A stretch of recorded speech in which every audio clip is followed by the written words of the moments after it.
ton about how small decisions will make or break your remodel. Super expensive.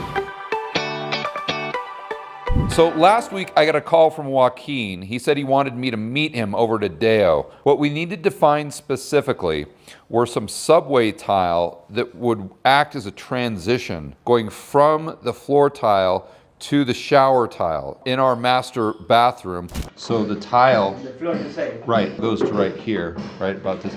And then right here, you just do a black border.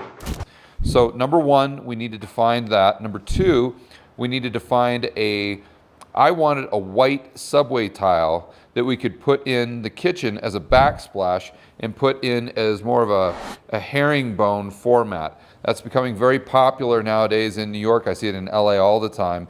So we want to try to use that as inspiration in what we're doing with this project here in Medellin. Fortunately, we were able to find subway tile. It was in kind of a mosaic pattern. It had a mesh on the back. If you bought this as a piece, they just cut it. Because all that is just a mesh, isn't it? Yes, if you want to cut it. It works fine because we can just have the tile guy cut the mesh and just use them as individual pieces. We found that right off the bat, and I liked that because the black high gloss subway tile actually matched perfectly with the black insert that we already have in that bow tie tile. Then we found some square tile up on the tile board that might work well with that bow tie because that's kind of in like a squarish pattern as well. But when we put that up on the table to really examine it, we saw that the black tile was more of a matte finish and those black tile inserts were a high gloss. So we scrapped that idea and went back to our original idea of using that black subway tile. I like this because it shines. So do I. And I like the subway tile. Subway tile is very popular.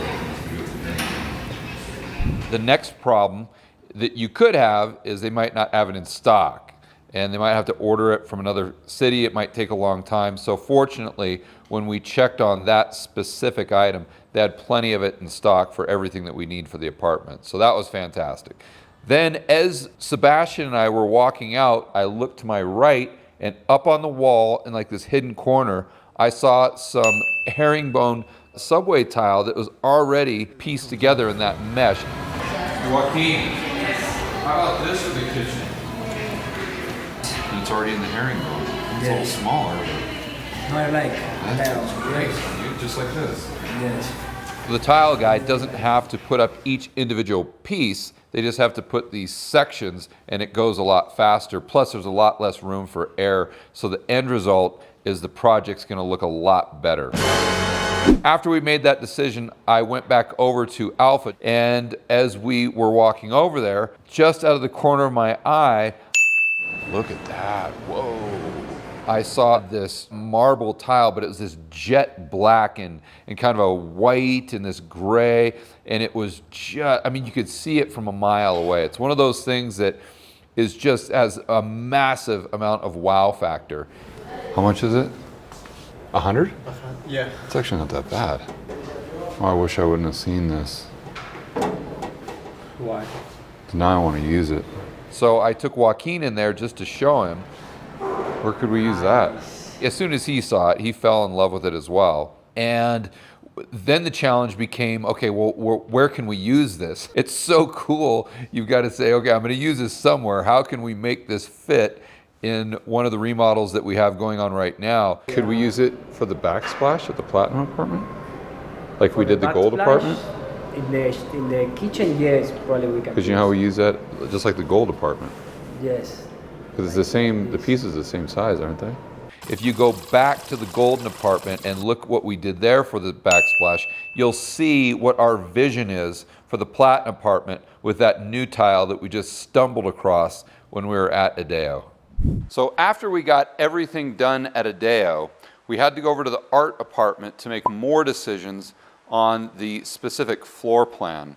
If you recall from last week's vlog, we had the issue with the tile, but then we also did have an issue with the master closet where we didn't know if we wanted to bring it all the way over to the window and down.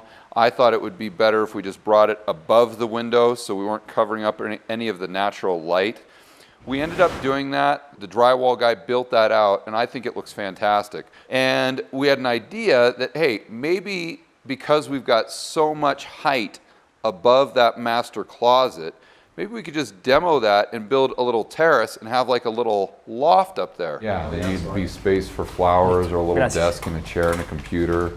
The challenge then became, where do you put the staircase? Because we don't have a ton of room in that master bedroom for something kind of obtrusive like a staircase going up to a mini loft. In the States, we've got stairs when we use them to go into an attic. Yeah, like a you. Yeah. So we can put here. You think there's enough space? If you put here and then you pull here, then you can go up.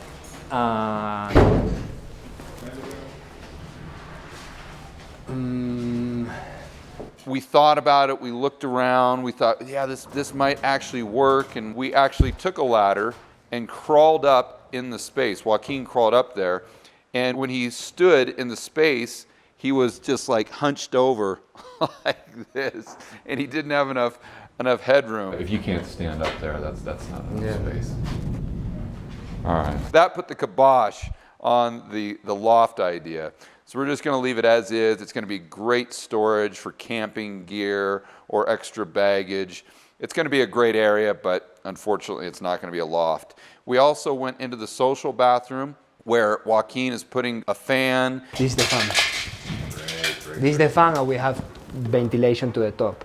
And we went into the utility room where he's putting in the ventilation for the washer dryer. Good. We have the vent for the washer and the dryer.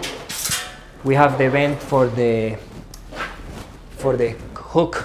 Okay. And in all the bathrooms we have the same thing here. Great. In all the bathrooms. Good job. So most, like 99% of the apartments here in Medellin, even the high-end apartments, they don't have any fans. They just put the bathrooms next to an exterior wall, so you've got the ventilation from the actual windows. But that social bathroom or half bath that you have when you walk right in, that never has ventilation. And that doesn't sound like a big deal, but believe it or not, here in South America, that's a huge deal.